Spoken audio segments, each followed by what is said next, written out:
Mhm.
Hey, Bill.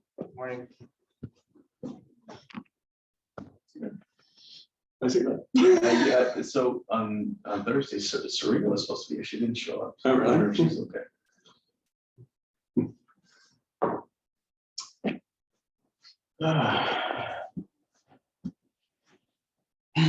Jay's been logged in though. He was the first one logged in. Yeah. So when I was talking to you earlier about the separate form, I was thinking of the coming soon form.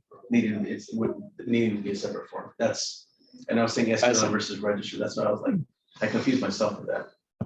But Yeah, and you know more than most, so you get, it's. I don't know why it has to be this complicated, but it is. It's just and then before.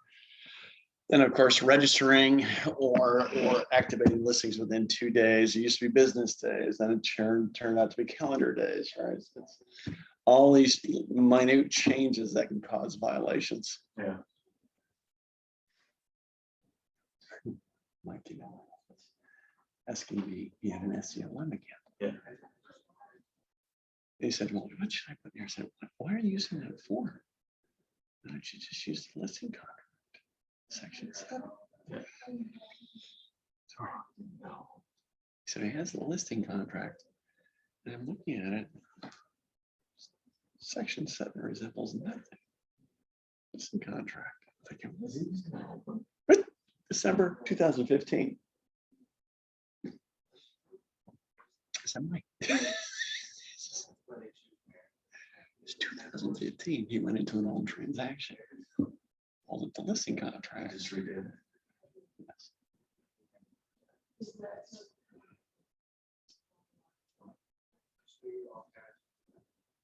Is he gonna attend the meeting today? You could tell he was in a hurry. So I would say no. That would be my guess. Yeah. We're gonna find out. Hey, morning. Good morning. Probably not. Meeting in here. Yeah. So I tried to get into the desk yesterday and my username doesn't work. And you tried your first name's out, last name at coldwellbanker.com. Yeah. And then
Good morning.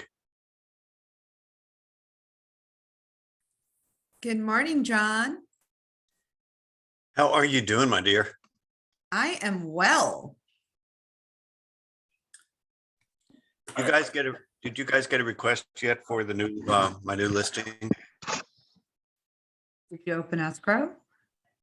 I think we will today or tomorrow. That's fantastic. Congratulations.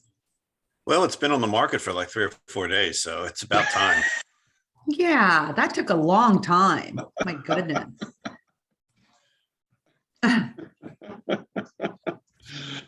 There's some sarcasm from John. That's unusual. Your video is locked up, John. See the picture though. It's a good picture, right? John with a coffee cup in his face, right? He's smiling though. He's smiling. He's happy. Well, the smile occurred just after he said it was on the market for 3 or 4 days.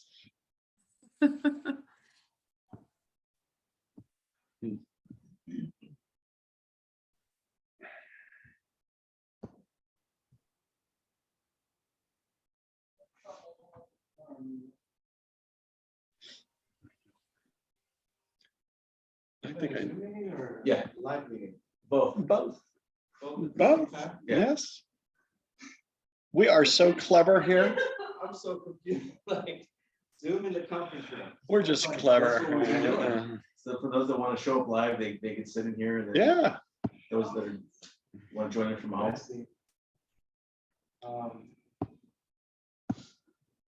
I just made you a co-host if you would confirm that. Well, it's set to automatically. People won't see it. No, I thought to make you a co-host in case we need the forms. Oh, I just sent. I thought you wanted me to send you the forms so that you can. Oh, no, I've got all the forms, but the only forms I want asked that you put up there would be the graphic that we talked about, That right? one page? Just that one page and then the listing agreement. Okay, let me go grab that. All right.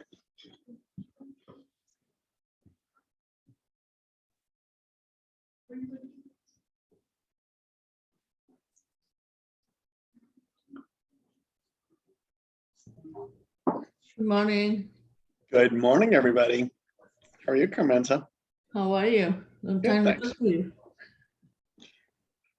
Carmenza's still on the beach, I see. Well, I'm trying to get the camera back off. I'm rusty.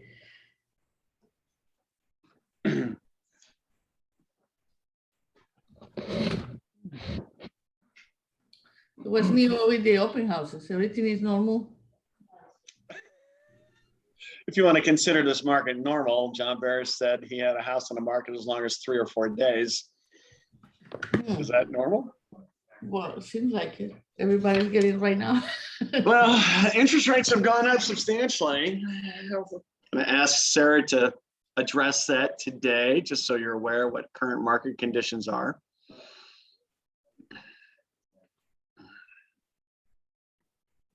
Hey, Rich.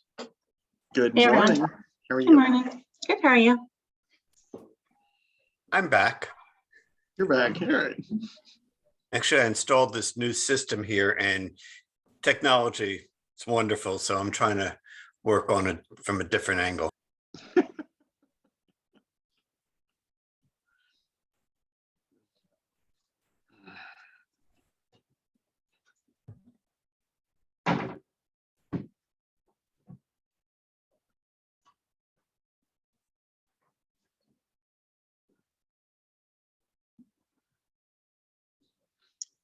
I think initially, let's just pull up section 7 of the RLA.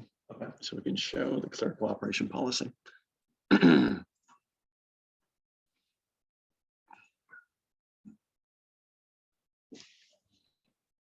it's 10 o'clock. Morning, everybody. How are you? Yes, great. Okay. So today we're going to begin with a market update from Sarah Menchaca with SoCal Funding. Sarah. Hi, Rich. Thank you. Hi. I do have a quick update. So as Rich mentioned, rates have gone up. your typical rate for a conforming loan balance. So in Orange County, this would be anything 647,200 or below, would be between 4.125 to 4.375 with 0 to 1 points being charged. So if you were here last week, that range was between 3.75 to 4%. So that's, you can see how much that's gone up. On your high balance purchase, so this again would be anything on a loan amount of 970,800 for Orange County. The rate range is between 4.5 to 4.75%. So last week, if you were here, that range was 3.99 to 4.5. So even though rates have gone up, keep in mind that the rates are still historically low. Have they been lower? Yes, but it's still a good rate overall. I do just want to highlight our jumbo product that we have with a 680 FICO score, a loan amount of $2 million, this being either a primary residence or a second home. We can go up to a loan to value of 89.99%. So this is a great loan for someone who might be a first-time home buyer getting into the market, or just with the increase in home values, they may not be having as much to put down. So again, a great product up to 89.99% with no mortgage insurance. Question, And how many first-time buyers are buying $2 million homes though? you know what, John, I would have to say I have about 5 that I'm working with right now that I have pre-qualified. So there are a few out there. Sounds like more than a few. It is hard for them. I feel for those buyers. What are the interest rates?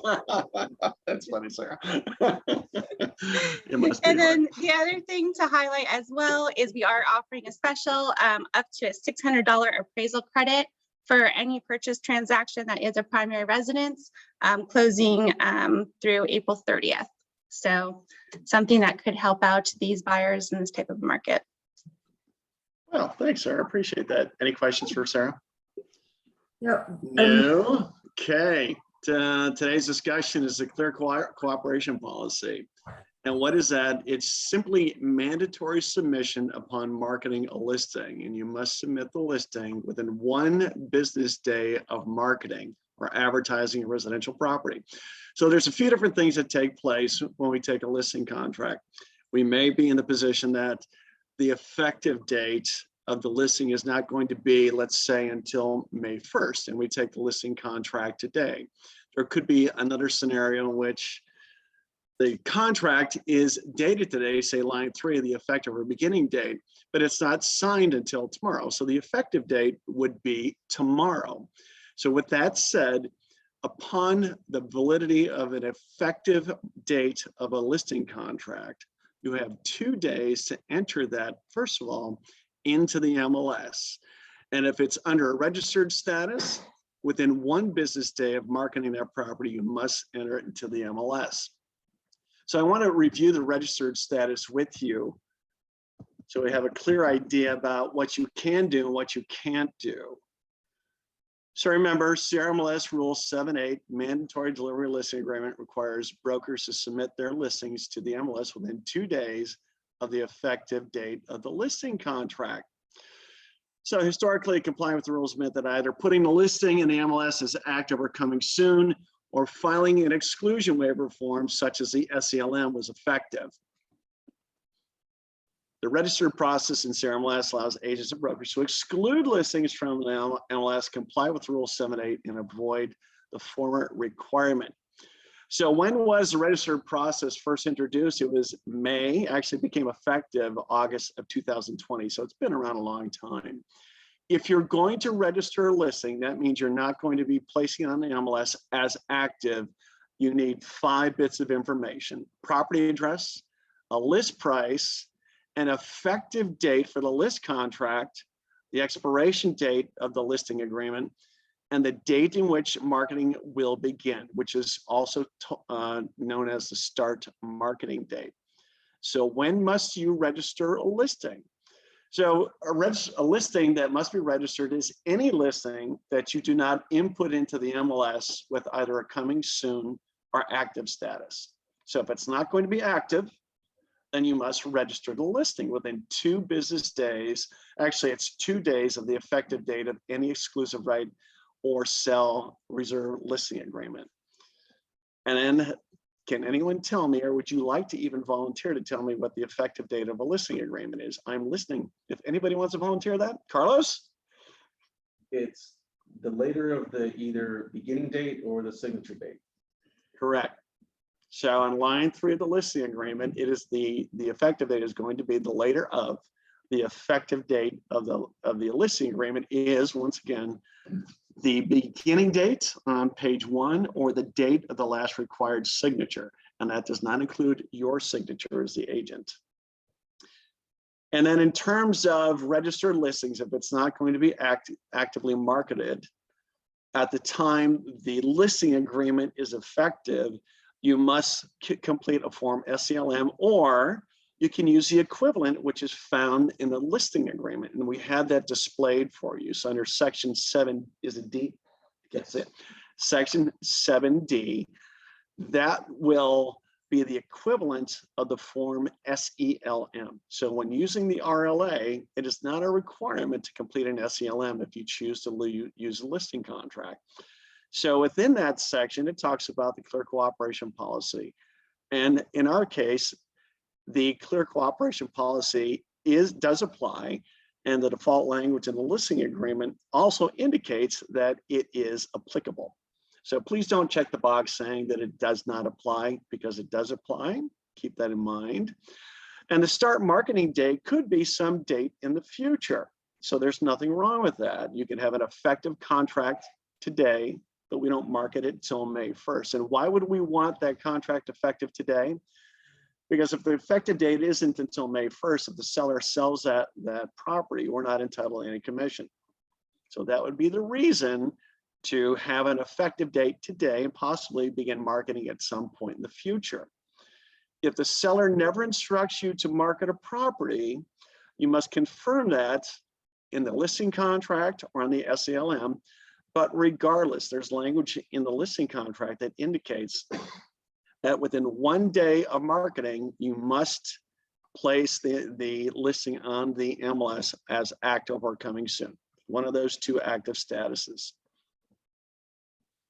And once again, if a seller instructs you to exclude a listing from the MLS for the entire listing period, you still must register the property.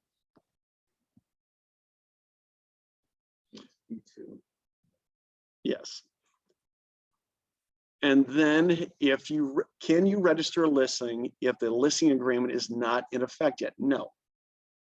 So don't register any listing unless it has an effective date of today or prior to it. Remember, putting any listing into the MLS, whether it's registered or an active listing, it's a civil code violation, among other aspects that are going to cost you money. Can you publicly market a registered listing? You cannot publicly market a registered listing. However, who can you market to if the property is registered? You can market to agents or other clients who have signed an agency disclosure within the prior year to the date of marketing it to those people. That is not considered public marketing. And that's agents within your brokerage, right? Yes, under the same broker's license, only under the same broker's license. So if you can market to the agents under the same broker's license, or you can market to clients whom have signed an agency disclosure. They're not considered to be members of the public under that scenario. So, and then let's see. Can you show registered properties? Yes, if it's somebody within the same brokerage and that client has actually signed an agency disclosure. So you can do that under registered. Now, what is public marketing? For sale signs, flyers, websites, it's very broad in regards to what marketing is, which would cause you to have to place the listing on the MLS as active. And then we're probably seeing listings on the MLS that go immediately to active under contract or pending or actually closed. Can you do that? And the answer is yes. If you have a registered listing and the property, for example, is sold to someone who had signed an agency disclosure, you would then move it as an active listing, and immediately you could change the status to active under contract or pending. So that is completely permissible. And then registering a listing, you go to the listing toolbox to do that. If you make a mistake, then you need to possibly create a new registered listing. And so if the mistake is, for example, misclassifying the property, you would actually have to contact CRMLS to delete the incorrect registered listing. And then once you have a valid listing contract, can you modify the start marketing date? So if we said that when we register a listing, the effective date of the contract is going to be, or the start marketing date is May 1st. Can we change that? Yes, we can. So we can have a new SELM completed, we can have a modification of terms completed, but you must have that signed before the date the listing is required to go active. So before, not the same day. Rich, what happens if someone doesn't have that documentation signed? If the documentation is not signed and someone is going to file a complaint, it's going to be possibly a $1,500 fine. And I could be wrong about that, because in certain cases, without having an SELM, the fine is determined to be a minimum of $500, a maximum of $500, or 1% of the listing contract. And it's rare that we're not going to have a listing contract for a property below $250,000. So you're probably going to hit the maximum fine in every single case. And there is no debt forgiveness by CRMLS. And the maximum is $2,500. The maximum is $2,500. At one time was proposed to be $5,000. But the rules committee changed that. And Anthony mentioned that they're auditing these listings, right? Well, I think the problem is there's so few listings, other agents are readily reporting them. When they see something, they're contacting CRMLS, and CRMLS is going to follow up on each and every reported complaint. And no warnings, right? Just a fine. They're going to give you a warning to correct it. And if you don't correct it, or if they ask you for the documentation, then there's not going to be any forgiveness if they find that you're in violation. And then can you shorten the expiration date of registered listing? Yes, you can. That's going to require broker approval, unfortunately. They're forcing you to do that. And then let's see, how do you go from registered to active or coming soon? Well, you can send the registered listing to the MLS, and just as you would typically add a new listing, clicking on the add edit button, you would then just click on that button and you can modify the information that you sent to yourself. And then do you need to include a photograph of the registered listing? The answer is no. As soon as it goes active, you've got 5 days. What happens if you, within the first 5 days of an active listing, the listing agreement cancels? Must you have uploaded a photo? The answer is no. Let's hope we don't have any cancellations. And let's address coming soon. And I'll go over the differences. CAR has provided a great graphic, at least in my opinion, to give an idea what the differences are between registered, coming soon, and active. So how does coming soon work? Well, you can actually list a property as coming soon for up to 21 days. Now, the default within the residential listing agreement is such that coming soon is the default response in terms of the seller giving you permission to register a property as coming soon. But if you do place a listing into the MLS as coming soon, you must have the coming soon form signed also. If you don't have the coming soon form signed, it's a $750 fine. It's not required that you submit that form to CRMLS, but you should have that available in the event they request that documentation. And then can you extend coming soon status beyond 21 days? No, you cannot. And then unique features about coming soon. You can use coming soon for a maximum of 21 days. Showings of any kind are prohibited, including showings by the listing broker. So that's a big difference. Under registered status, the listing broker can actually show the property. Under coming soon status, even the listing broker themselves cannot show the property. So if you take someone there, it's never going to be a client, it's going to be a stager, it's going to be a contractor. That would be my story. And then days on market do not accrue while coming soon, and nor do they accrue under a registered status. And then coming soon listings do not go out from the MLS in listing distribution data feeds. So IDX feeds will not display property shown as coming soon. And remember Zillow, for example, that's always the biggest question. Zillow is a broker just like us, and they have an IDX feed. So their website, unless the owner displays it, the information will not be displayed automatically. But if you're an agent working with buyers and you have searches set up for that buyer, that information is going to be distributed to them. And then days on market begin to accrue when you place the property as active or active under contract. And remember, days on market is not a measure of how many days a property has actually been in the MLS. And then you can market coming soon listings. You can have for sale signs, social media posts, flyers. But when you advertise a coming soon property, you must advertise it as coming soon, and you're required to have the date that it's going effective or active. Now, I don't know how you do that on a coming soon sign that you may attach or a rider to your for sale sign, but just keep that in mind. The requirement is to include a date that is going to actually be available for sale or actively marketed. And then marketing is very clear. It's no different than anything else if you want to define what marketing is. And then once again, under Rule 7.9, you must enter listings in the MLS as coming soon or active within 1 business day of public marketing. And then the people that can see coming soon listings, anyone who's a member of the MLS or anyone who is a recipient of a client gateway search. And remember, you can't show properties in coming soon status. We've had people file complaints against agents in our office because of that, valid or not. Complaints have been filed.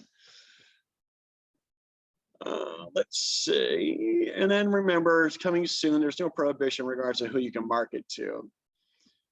And then there's issues, I think, or probably failure to understand the difference between a registered listing and a coming soon form, or an exclusion form and a coming soon form. So under registered, we would have the client sign an SELM or the equivalent, which is found under Section 7 of the Residential Listing Agreement.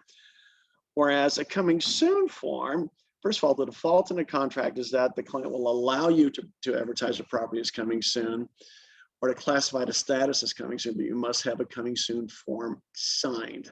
So you don't need a coming soon form signed if you're simply going to exclude the listing from the MLS for a period of time. Yet you can still register a listing, meaning it's not on the market, and there's only those 5 bits of information, and days on market do not count against you. And you can go from a registered status to a coming soon status if you wish. So that is available to you. And remember, you don't have to submit the coming soon form to CRMLS, nor do you have to submit the SELM or the equivalent found in the listing contract, unless they make a demand on you for that documentation. And if they're going to ask you for that, please come to me to make sure we can review that together to be sure that we're giving them what we want them to see.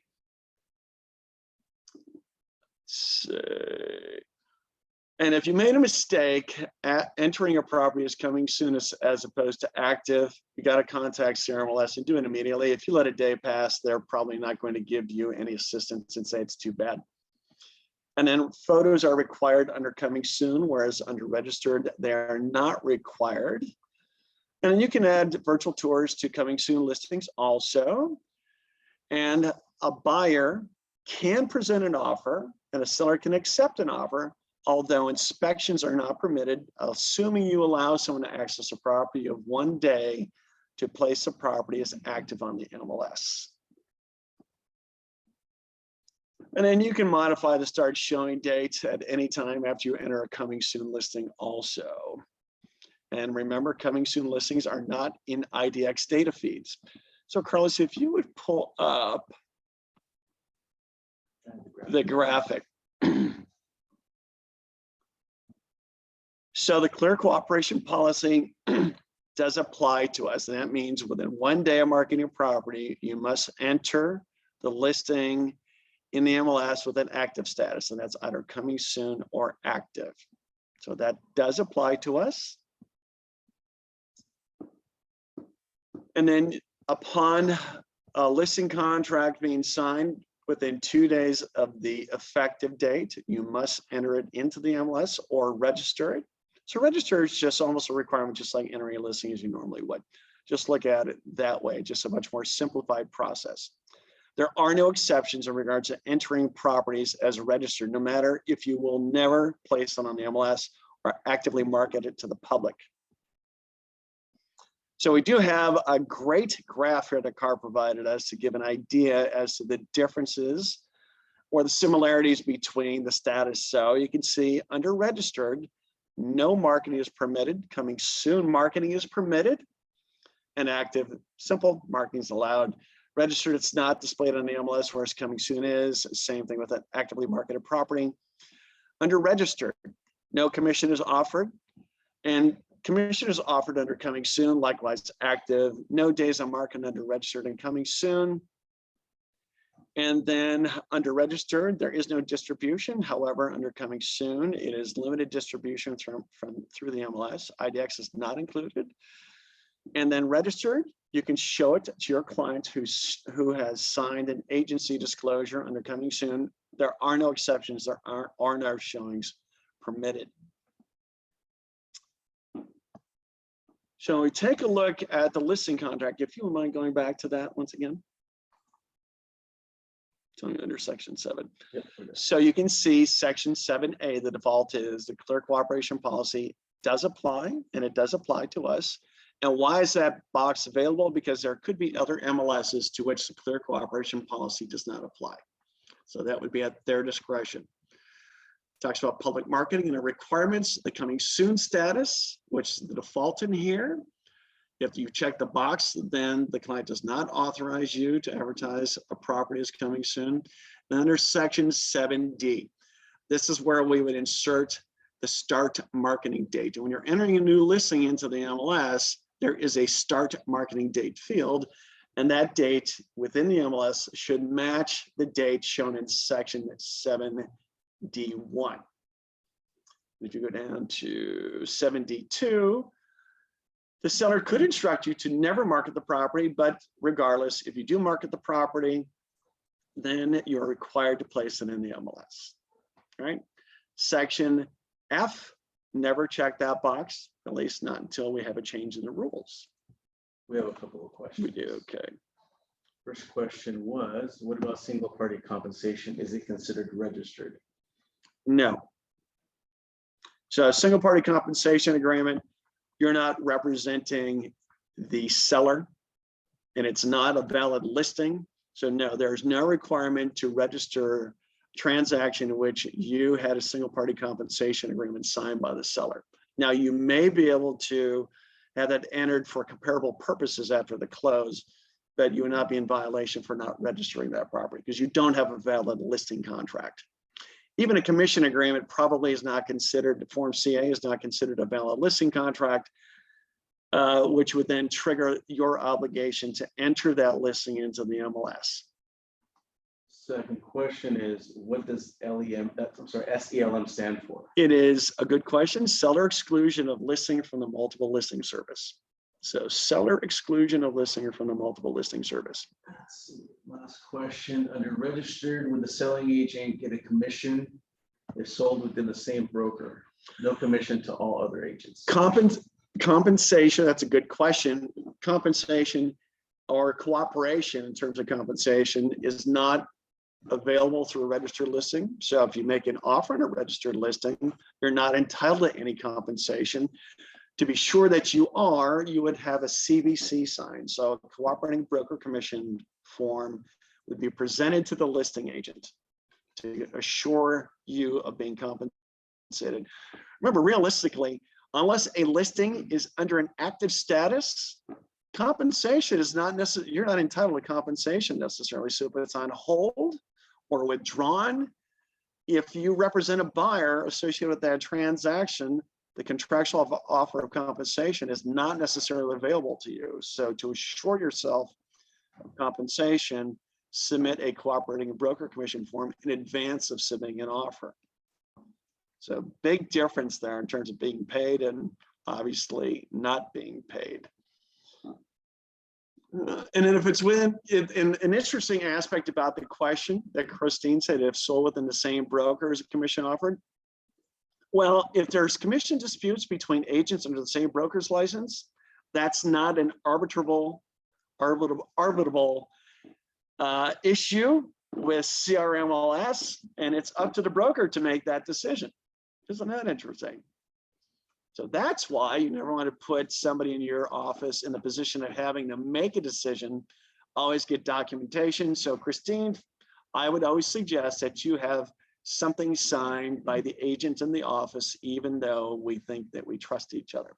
Just make sure it's just documented. It prevents a lot of problems in the future. I've never had a problem, but why should we start now? Do we have any other questions? Let's see if I missed anything, because that's possible. Last week, we talked about the citation policy. No reason to view that again. That was ugly, I thought. Okay, anybody want to go over or summarize this for me today? Is there anybody out there who wants to summarize it? Come on, somebody.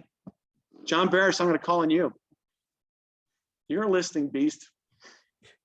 Yeah, I just say, stay away from this stuff because there's too much stuff. Just sign the contract and put it on the MLS and do it that way. It's a lot easier. I think that's a great suggestion, John. Just put it on the MLS. Yeah, Okay. you get into too much trouble if you have coming soons, and because I know I've shown properties out here that they have coming soon and they've allowed me to show it. And I was like, do you know what kind of violations you guys are under? But, I'm not one to rat on anybody. So I'll just use that if I need it when I write the offer.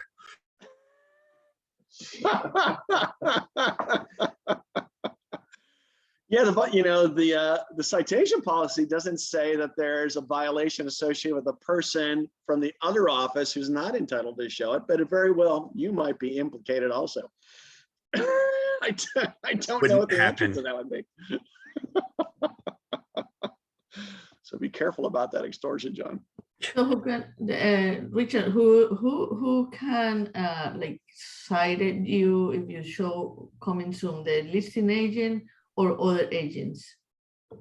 Well, usually what I see happen, there are anonymous violations filed with CRMLS because they'll be notified that somebody was showing the property, or just recently we had a case in which property was being marketed using flyers. It said coming soon. It didn't have a date, but it was never registered with the MLS. So it's typically somebody else in the area and they see what you're doing. Richard, Otherwise, I'm sorry, yes? can you do something like that without using an address or any photos? If you just say there's a listing coming soon in the Portobello tract and it will be coming on the market in the next 7 days? Well, the first question I would ask you, okay, you're advertising this, show me a copy of your listing contract. Okay. Yeah. So yeah, you may take that chance. I've had people ask about doing that. My suggestion is don't do it, because someone can ask for a listing contract and do you have a valid listing agreement? And of course, the answer would be no. So, it's interesting. Remember, if you don't have a listing contract, some of these rules that are applicable to us don't apply. So, Richard, another question. yeah, Let's what's say I call the listing agent who has the coming soon, and like John said, they allow us to see you. To see the property with your clients. It's also a violation, even if it's with permission of the listing agent? Well, certainly it's a violation for the listing agent. And my question would be, and I've never witnessed this occur yet, could there be a violation filed against also the agent who was showing the property knowing it was in coming soon status? But I think it may not apply, because within one day of showing the property, the listing agent is required to change it to active. So I guess as I think this through, the agent showing the property wouldn't face a violation. However, the listing agent would. Yes, unless they change the status the next day, within 1 day to active. So I get a listing that's going to go on the market next week. And I don't want to put it on the MLS yet, but I will market it in social media. I may not put the address in, but like Mary said, I will say I have a listing coming soon in Mission Viejo. And there might be some pictures of the property, but the address is not given there. The listing price is not given there, just to draw interest to the property. Well, what is the effective date of your listing contract? In your example? March give me some- 17th, March 17th. And then when did you intend to take it active? March 17th. Oh, you would. So you're not going to you're going to advertise on March 17th. You're going to say coming soon. Oh, on social media, I'm going to be saying I have a listing that's signed that's coming to market next week. Uh-huh. But no showings will be until March 17th, but it's advertised in social media. But that would be fine. I don't see any issue with that. You'd have it in the MLS with a start marketing date of the same date of the effective date, which is March 17th. And you can Correct. limit, yeah, you can actually limit showings. You don't have to show the property during that time, but the days on market are counting against you. That's the whole reason to possibly use a coming soon status. The DOM will now count against you. But you would have to post the beginning date. on it. Yeah, if you chose to have the property go into coming soon status from inception, John. I mean, once it goes active, you can't go back to coming soon or can't choose coming soon thereafter. But if you were to do that, you would have to specify the date that it's going to be active or available. So you would say coming soon, April 1st.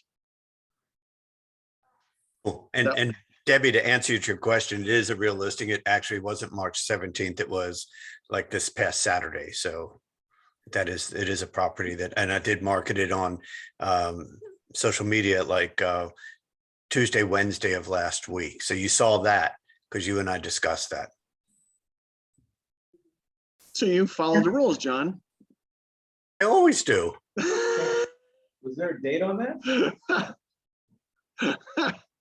A date for what, Carlos? When it was coming on the market? Well, if there's no date, it's just the latter of the effective date or the date of the last signature. But his posting though, that his coming soon posting didn't have the beginning date on it, and when it was going to be active. But he never I don't had know. it coming soon. Oh. Go check all my postings Oh. and social media, Carlos, and let me know. Yeah, he never actually had a coming soon form signed. He just actually went active as soon as he Okay. required to, of course, based on the listing contract. Did you choose Sonny's offer? We're still negotiating that at this point. Okay, well, there's a good opportunity. Well, I'm glad to hear that. Okay, any other questions, anyone? No, well, thank you so much for attending today. It's good to see you. Rich, I had a question What's that? before we go. What's up? Can you clarify the advertising first point of contact? Since we're marketing the coming soon, what other things like name, brokerage? Oh, I think possibly just some basics when advertising. Remember, you're required to have your name, your license number, and the name of the brokerage. Is that what we're getting at And here? The same designation as well, so realtor. Well, I would say the ethically you're required to designate yourself as a realtor since you are members or you are realtors themselves. So just real basic information, but don't exclude the company. Unfortunately, you may not like that. And then your license number and your name, and that you're a realtor. Without that information, excluding the word realtor, that's a DRE violation, which is much more serious than obviously a violation of the rules and regulations. Did I cover that? Is that what you're looking for? Yeah, and I was also wondering what would be considered first point of contact? Well, that's a good question. Remember, you're required to have that information in all first point of contact material. And where's the limitation? Could that be a text? Could that be any form of communication from your cell phone? And I see a lot of people that do communicate with me that don't have their license information on there. And I would suggest strongly, I don't care if it's personal, that you maybe have your own separate phone that's only personal. Everything else should have that information on there. Otherwise, it could very well deem to be a violation. Including email signatures. Oh yeah, email signatures, please, especially, you know, and once again, text messages, you should have that information on there. Yeah. And I was just in a mediation last week, and the attorney who's the mediator, this is just a side note, his specialty is risk management, but he was just going on to say about how aggressive the Department of Real Estate is in regards to all these violations. They are pursuing things that they would just say, okay, don't do it again, not anymore. They are really pursuing anyone who has any type of a violation, and they're just not willing to forgive it too. So it's just, it's a problem. It's funny, the things that they're following up on that they would never follow up on. Simple things like termite reports. Did you get a sign off in reference to the termite report being waived, or did you get a clearance? So they want documentation on transactions. Well, Rich, so you bring up a point. If there's no request for a termite report on the RPA, do you really need to sign off on something that doesn't exist? No, you don't. If it's not contractually requested or required, you have no obligation to address it. But if it is in there, then we're going to want one of two things. We're going to want to waive the remediation, or we're going to want to delete the report from the contract. Both parties can agree to delete it from the contract.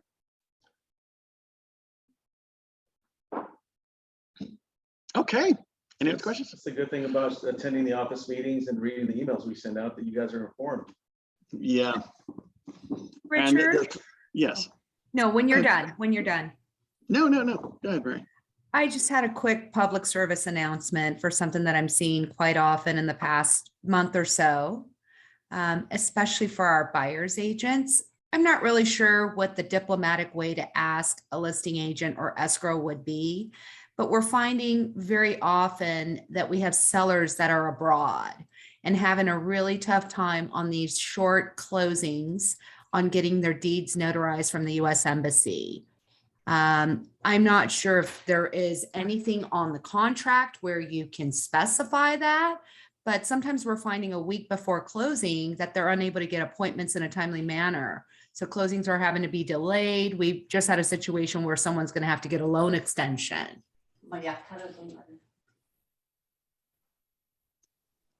Well, I understand what you're saying, Mary. How can we contractually force compliance so we're not delaying the close, making sure that whomever it is has that obligation, schedules the appointment, right? Right.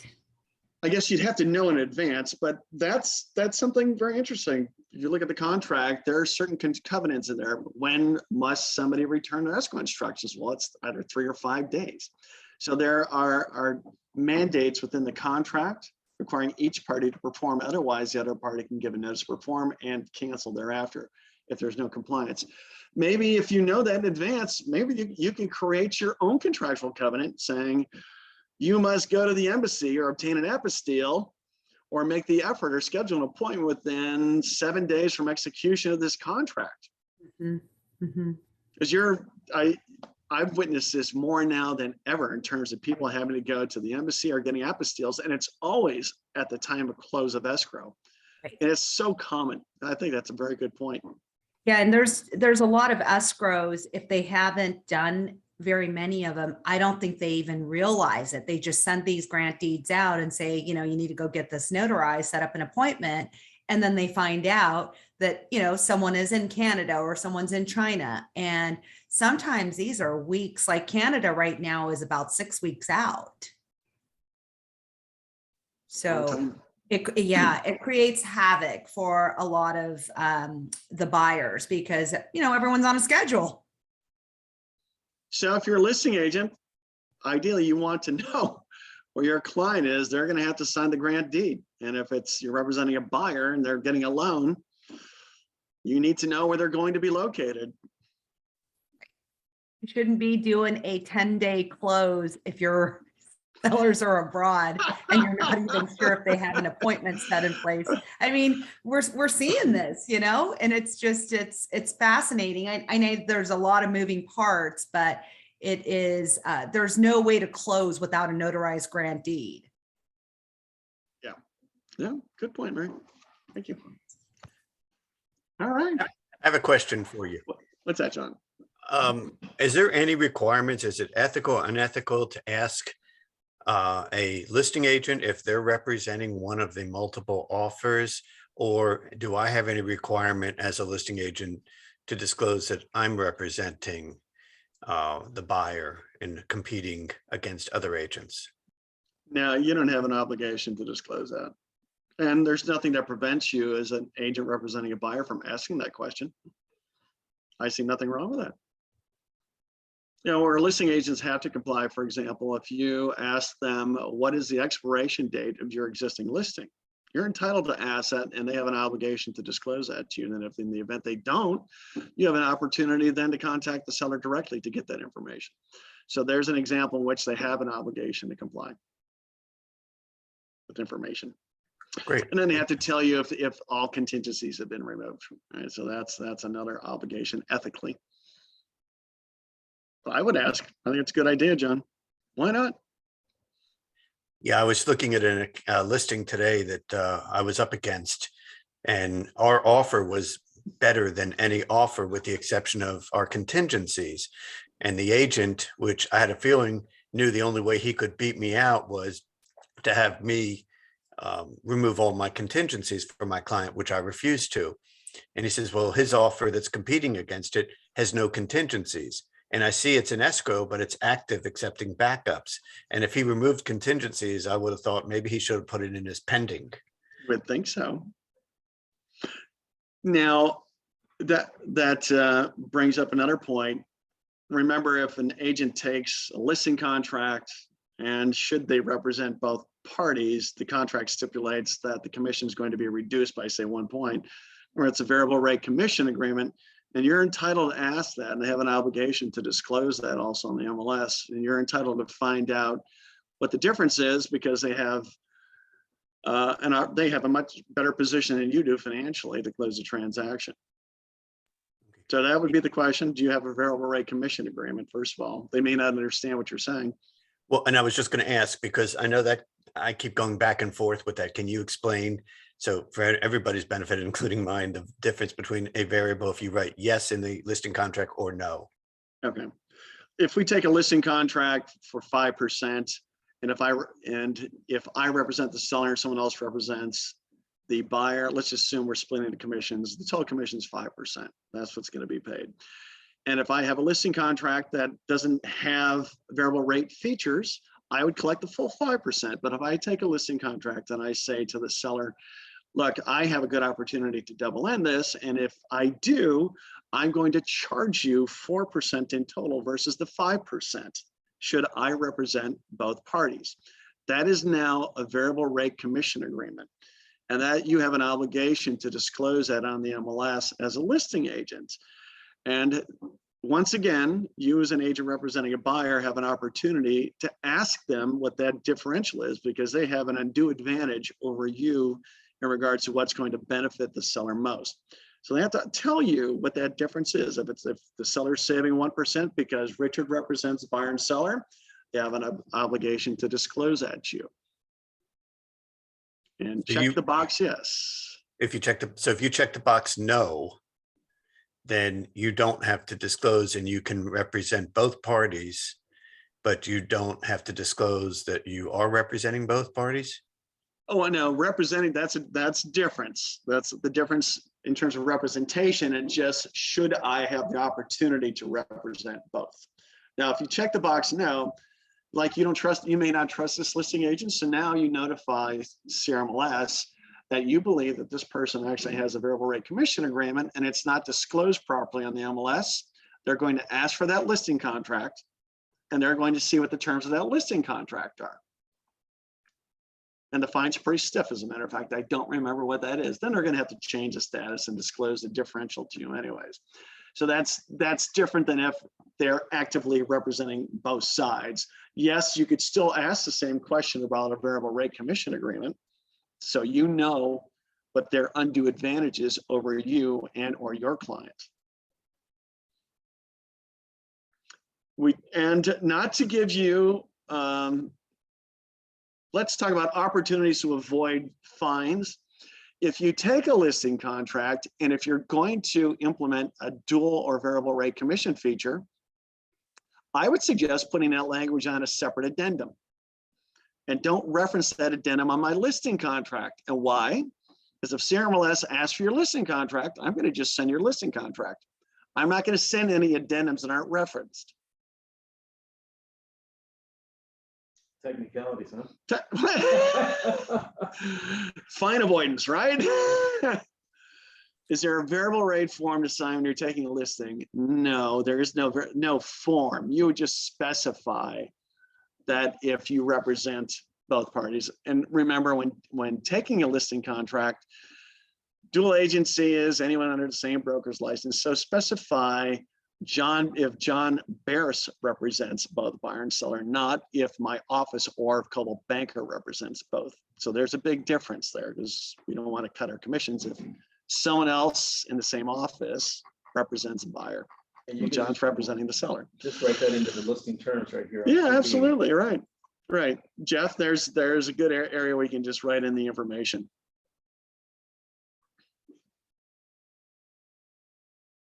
John, any other questions?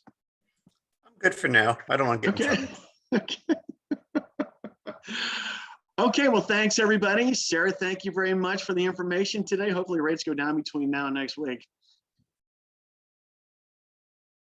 Bye, Thank everyone. you. Bye. Bye.